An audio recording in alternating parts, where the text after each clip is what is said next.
meine lieben Kochfreunde, ich bin der Matti, herzlich willkommen auf meinem Kochkanal. Ja Leute, heute werde ich eine geräucherte Paprikawurst machen und ihr seid dabei. Ja, was ich euch heute zeige, das ist eine Wurstspezialität aus Serbien, Sremska Kobasica, leicht abgewandelt. Die besteht aus Schweinefleisch und Rindfleisch, und damit das Ganze nicht zu mager wird, kommt noch Rückenspeck mit dazu, viel Paprika, Knoblauch, Pfeffer, Pökelsalz. Und die Wurst wird noch 10-mal kalt geräuchert. Sehr intensives Paprika-Raucharoma. Und ich kann dir sagen, mein Freund, wenn du diese Wurst nachmachst und wenn die fertig ist, schneide sie nicht gleich an, sondern geh zu deinem Metzger und sag, gib mir 100 Gramm von deiner besten Wurst, und dann machst du mal den Vergleich. Und ich kann dir gleich sagen, du kaufst keine Wurst mehr.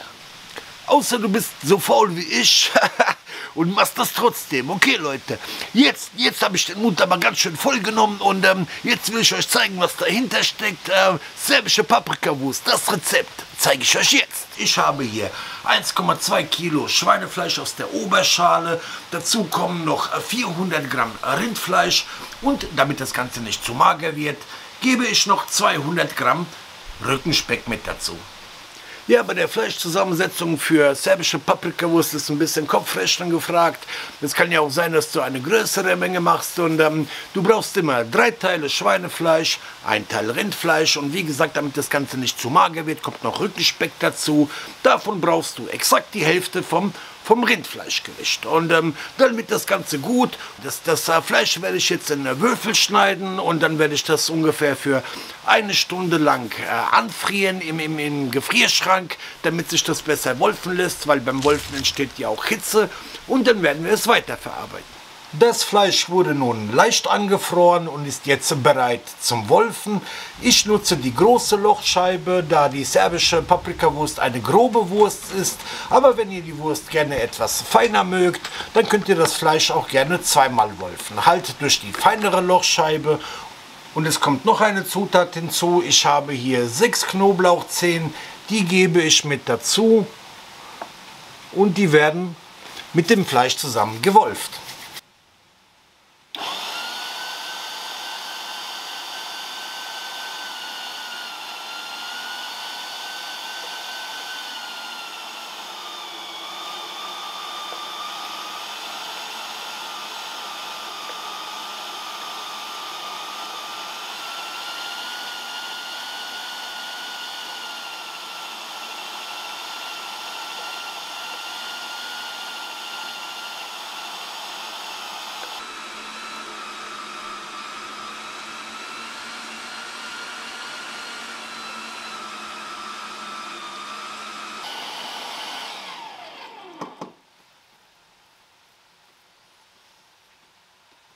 Jetzt kommen noch hinzu Salz und Gewürze.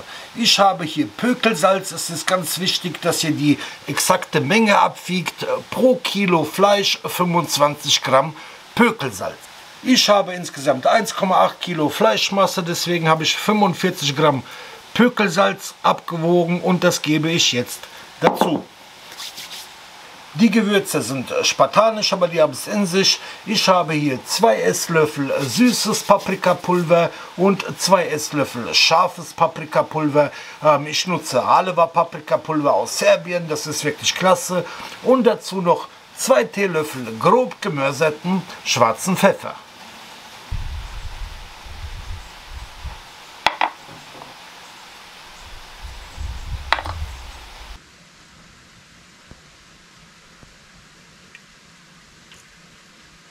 So, das Fleisch wurde gesalzen und gewürzt, und nun ist es an der Zeit, alles ordentlich durchzukneten mit den Händen. Macht es ordentlich, damit sich alles gut verteilt, für mindestens 15 Minuten.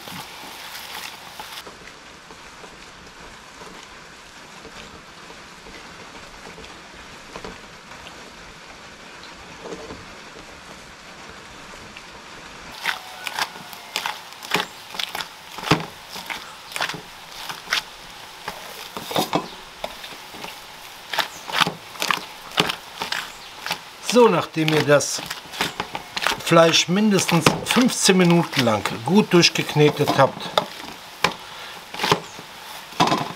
sollte das Wurstbrät ungefähr so aussehen wie das hier.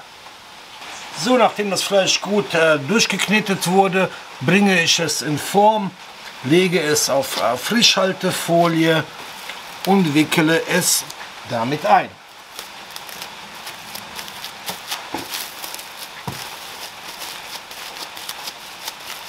So, dann bringt ihr das Fleisch so ein bisschen in Wurstform und wichtig ist, Rollen gut andrücken, damit ihr hinterher keine unerwünschten Lufteinschlüsse in der Wurst habt.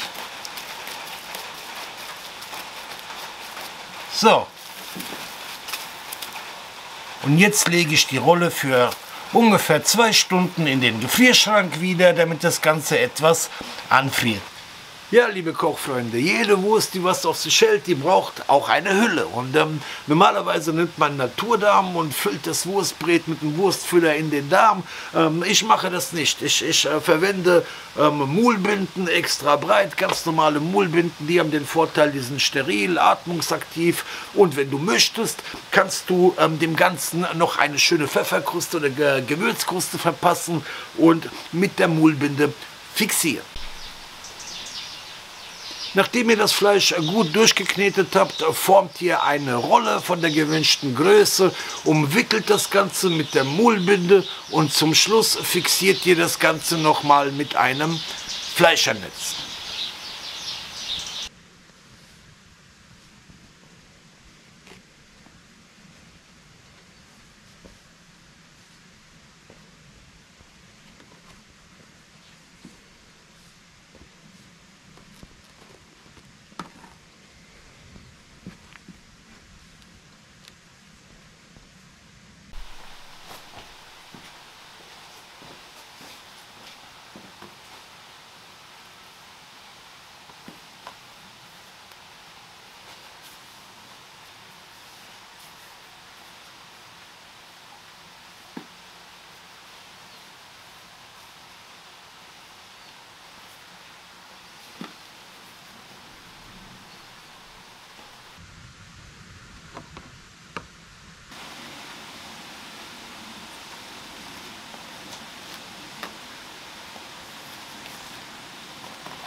Leute,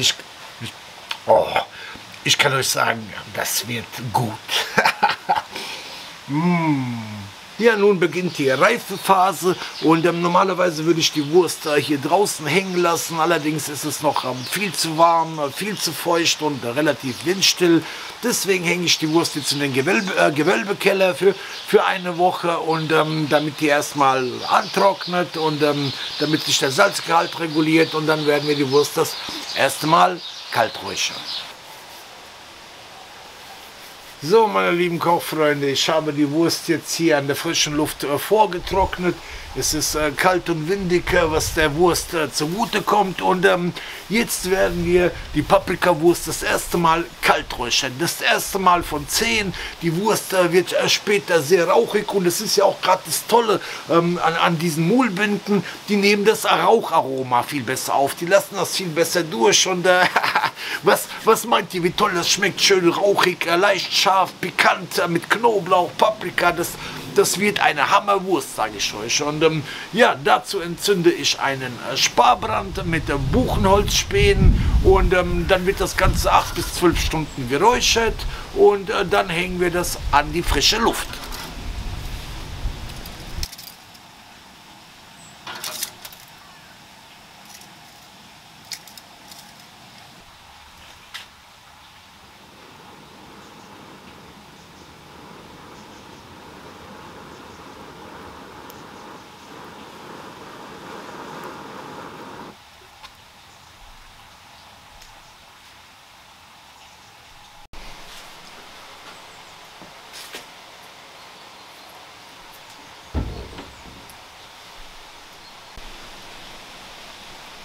Und so sieht die Salami nach dem ersten Räuchergang aus. Zwar haben sie schon die ersten Rauchablagerungen festgesetzt, aber viel ist noch nicht zu sehen.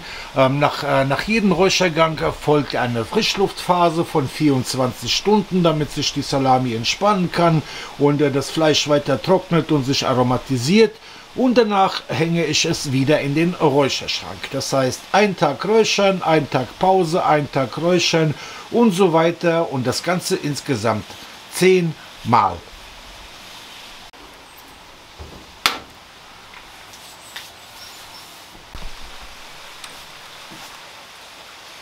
So, meine lieben Kochfreunde, diese herrliche Paprikawurst, die wurde jetzt 7 Tage geräuchert und Dr. Matti wird jetzt den Verband abnehmen. Und Diagnose, akute Räucheritis und Patient ist geheilt.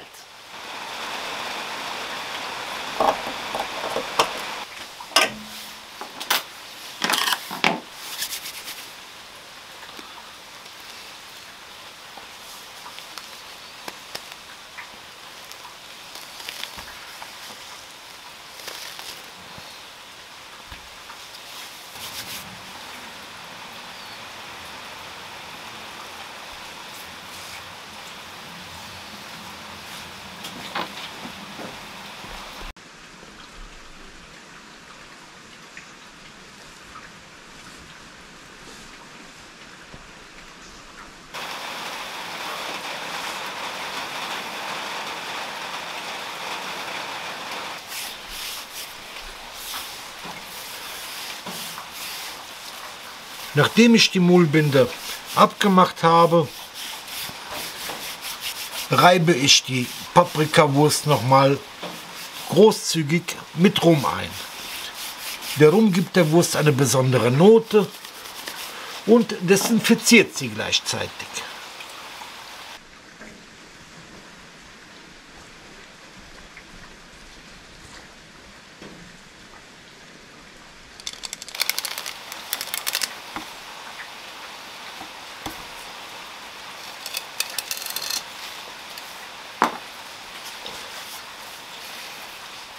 Nachdem die Wurst 7 Tage in der Mullbinde geräuchert wurde, immer mit einem Tag Pause dazwischen, das heißt insgesamt 14 Tage lang, habe ich jetzt den Verband entfernt und ein neues Fleischernetz drüber gezogen. Ich habe das Ganze nochmal mit der Rum eingerieben, das desinfiziert die Wurst und gibt ihr nochmal ein unvergleichliches Aroma. Ich lasse die jetzt mal einen Tag hängen, damit die zu sich kommt, damit sich das Fleisch entspannt, damit sich das Ganze aromatisiert durch den Rum und dann werde ich die Wurst noch 3 weitere Male kalt räuchern, allerdings ohne Mullbinde. So kriegt die noch mehr Raucharoma ab und dann muss sie noch eine gewisse Zeit reifen und ich sage euch, das wird gut. Gut ist kein Ausdruck, Mann, das wird richtig gut.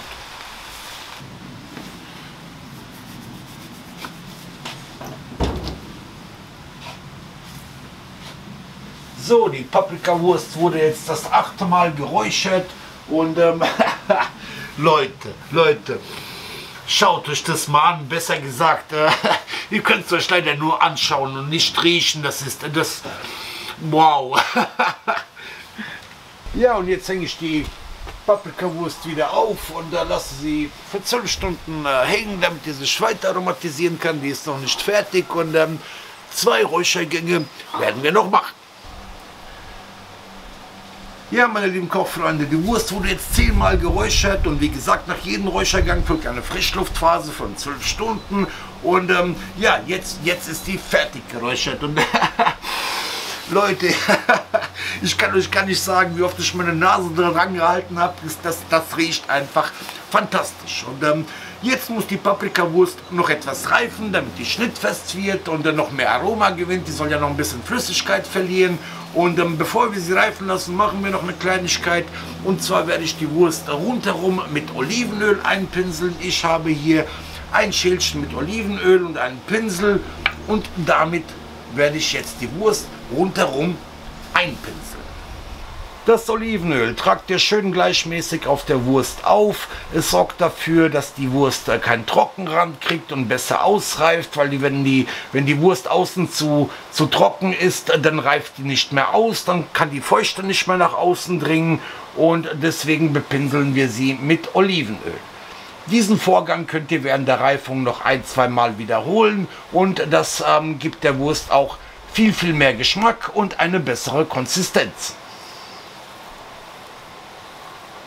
Ja, jetzt muss die Wurst reifen. Theoretisch kann man die jetzt schon essen und glaubt mir Leute, die Versuchung ist groß, aber das machen wir nicht. Die muss sich noch weiter aromatisieren, die muss schnittfest werden, Flüssigkeit verlieren und das Ganze muss viel besser werden. Ich lasse die Wurst gerne an der frischen Luft reifen, sofern es die Wetterbedingungen zulassen. Momentan haben wir so zwischen 7 und 9 Grad, das ist relativ windig und nicht zu trocken. Und dann werden wir dieses tolle Produkt anschneiden und probieren. Ja, meine lieben Kochfreunde, jetzt ist es soweit. Ich habe diese herrliche Paprikawurst nochmal 15 Tage reifen lassen. Die hat nochmal an Gewicht verloren, an Flüssigkeit verloren, an Geschmack gewonnen. Die ist, Leute, die ist sehr rauchig. Und da schmeckst du den Balkan richtig raus. Die hat auch leicht Pep. Und ja, jetzt genug geredet, Leute. Jetzt schneiden wir diese herrliche Wurst an, probieren sie und schauen, wie sie schmeckt.